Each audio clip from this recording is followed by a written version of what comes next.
Hi, and welcome back to Focal Point AFR Talk. Honored to welcome to our decision maker line someone who's been a frequent guest here on Focal Point, Steve Deace. He's the host of the nationally syndicated radio program, The Steve Deace Show. He is a contributor at townhall.com and also now a columnist for the Washington Times. Steve, welcome back to Focal Point with Brian Fisher. Appreciate it, Brian. Always good to be with you. How are you, brother? I'm doing great, and I'm glad you were able to make time to be with us because I wanted to talk with you about your latest column. I just got a copy of it this morning, so this is almost a pre-publication copy of your latest column, and the title of your column is very suggestive: the issue that could finish off the Republican Party. The issue that could finish off the Republican Party. And then the first line of your column is the Republican Party is hanging by a thread. All that sounds pretty ominous. So, Steve Deace, what is the issue that could finish off the Republican Party? We have come, really, it's the old line from Yogi Berra, Brian, when you come to a fork in the road, take it. Okay, and at the intersection of the sexual revolution and religious liberty, we have now reached, we've now crossed into the verboten zone, and there is no turning back. And history has shown the Christian church that there isn't an in-between between freedom and persecution. There's just one or the other. And all of the people that lied through us through glowing, glittery white smiles on camera for the last 10 to 15 years to tell us that fabulously redefining American morality and sexuality and marriage itself will have no impact on your individual liberty or freedom. When they tried this in my state, they were even using a tagline: how has someone else's same-sex marriage, how has it impacted your marriage? They're not using any of these cliches now, because what's happened is Little Red Riding Hood has arrived at Grandma's house, and the wolf is not even attempting to hide his fangs or claws. It's all out in the open now. We absolutely intend to make you care, and we will use government coercion to do it. And this entire debate you're seeing about what's happening in Arizona, which is not unique, as you well know, there's numerous other states that are looking at similar legislation: Georgia, Missouri, Kansas, just to name a few. And really, it's just a statute that says the First Amendment still exists. I mean, that's basically what it says. But the entire debate surrounding this is indicative of the fact that really the sexual revolution's goal from the beginning was to first destabilize Christian moral influence in the culture. And then once the destabilization had taken place, then the next step would be what they're trying to do now: marginalization, the marginalizing of Christian influence in the culture. And why the Christian church? Because throughout human history, really the only opponent to statism that really has existed and been able to defeat statism has been the Christian church. It has always been a tug of war. Who will be the ultimate authority on planet Earth, God or government? Every government that's ever existed, Brian, every human government that's ever existed has either itself claimed to be God or claimed that its powers come directly from God. And this has been the constant tug of war since Babel itself, and it continues in this day and age, and we're seeing it right now. And if the Republican Party does not defend its base, it is no secret. If you look at suburbs, why does the Republican Party do well there? Well, that's where more evangelical churches are than in the city. Why does it do better in the South than the Northeast? Well, that's where there's more evangelical churches than in the Northeast. It's no coincidence. Twice as many Republicans go to church regularly as Democrats.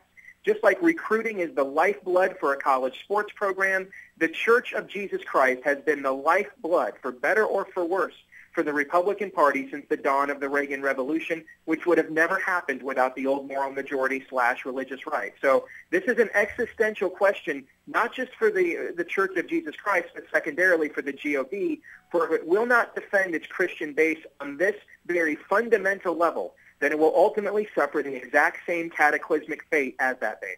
Well, you know, and you wonder, Steve, if Christians, ordinary Christians, if pastors, if conservative or so-called conservative political leaders even really understand what is at stake in this issue. My impression is most of them just want this issue to go away. They don't want to be bothered with it. They don't want to take a stand because it'll cause too much trouble for them. It could invite blowback. They're going to get nasty stuff on their Facebook pages. They may not get invited to the best parties. If they have a radio program, they might have a tough time getting high-profile guests because they're too toxic. So they just kind of shrink back from the fight. And I've been saying for a number of years, Steve, that every advance of the homosexual agenda comes at the expense of religious liberty. That's what people got to understand. And Matt Lewis, Daily Caller yesterday, I read some excerpts from the column. He said, look, it's now at the point, and it's taken him years to get to the place where, where he understands what I think has always been true. He said, look, this is a zero-sum game, that there's only so much pie to go around, and if the homosexual lobby takes a big slice of that pie, it's coming right out of religious liberty. That's where it is coming from. So a zero-sum game, somebody wins and the other side loses. Both sides cannot win. So do you think he's overstating that, Steve, that we're in a situation where it is a zero-sum game? Do you think he's overstating it? And if he's not overstating it, why don't you think the Republican leadership gets it?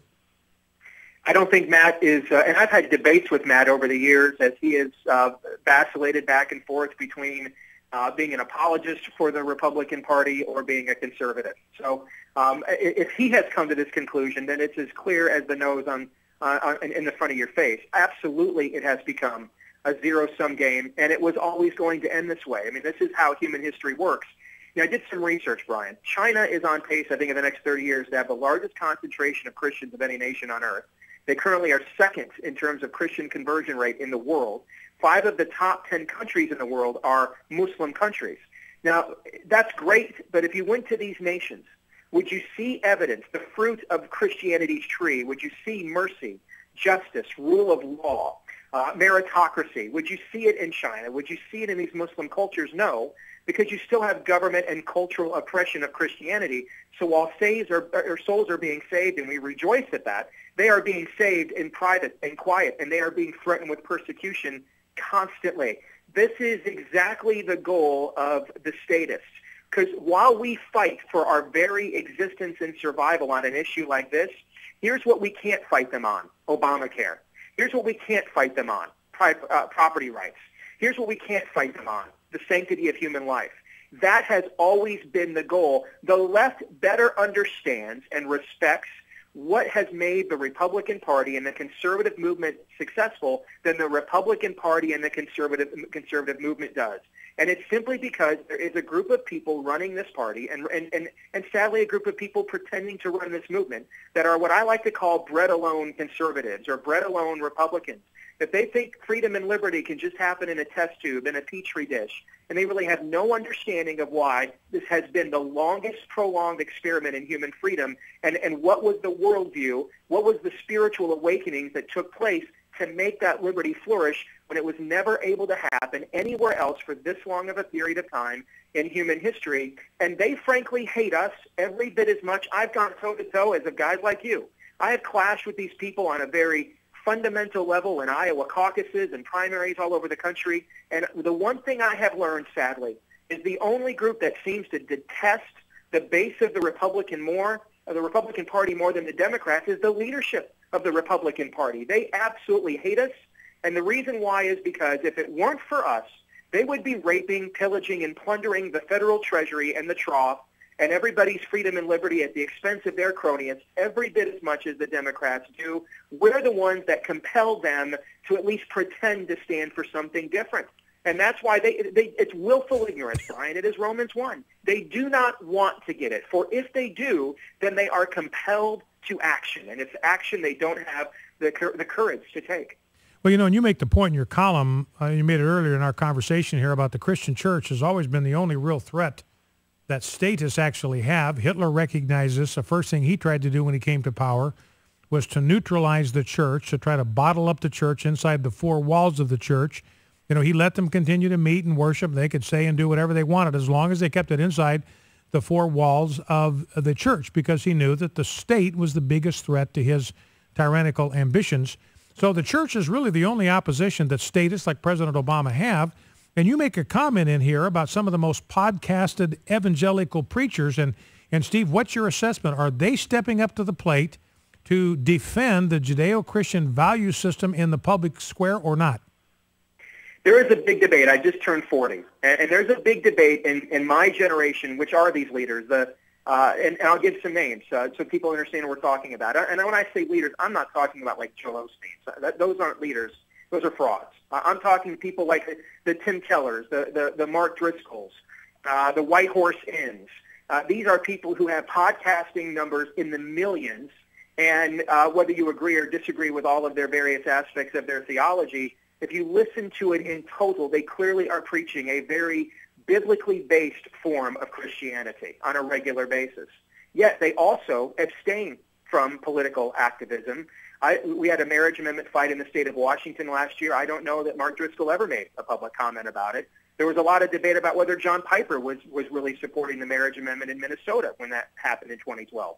And so what's happening is my generation of Christian leaders believes that the previous generation, founded in the alliance of Paul Weyrich and Jerry Falwell, the original moral majority, believed that generation of leaders was either co-opted or taken advantage of by the Republican Party in the political process, and compromise and publicly was seen to be compromising the gospel for political gain and had almost nothing to show for it substantively on the issues. And so the debate is, do we try to do the same process but better, or do we just abstain? We preach the gospel, come what in the city of God, and come what may, that wherever the chips fall in the city of man, so be it.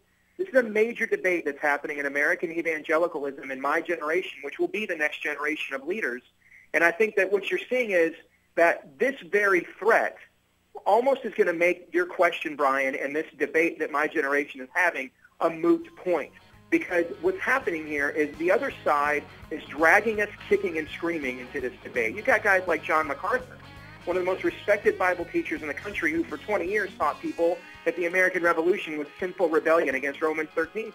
And now he's out there talking about we've got to get more involved in the process, because this is a very existential threat. This goes to the very integrity of our existence. All right, Steve, listen, we are Caesar or God. And Steve, we are out of time. I hate to do it. We're up against a hard break here, but I very much appreciate you taking time to be with us. A very sobering warning, and you say right in the column, if the Republican Party persists in abandoning its base of social conservatives who are immersed in this fight, it is essentially self-immolating, burning itself up, cannot make up the numbers lost elsewhere. Sobering warning. Thank you, Steve Deace. God bless you. Syndicated columnist and radio talk show host, Steve Deace. Back in 2.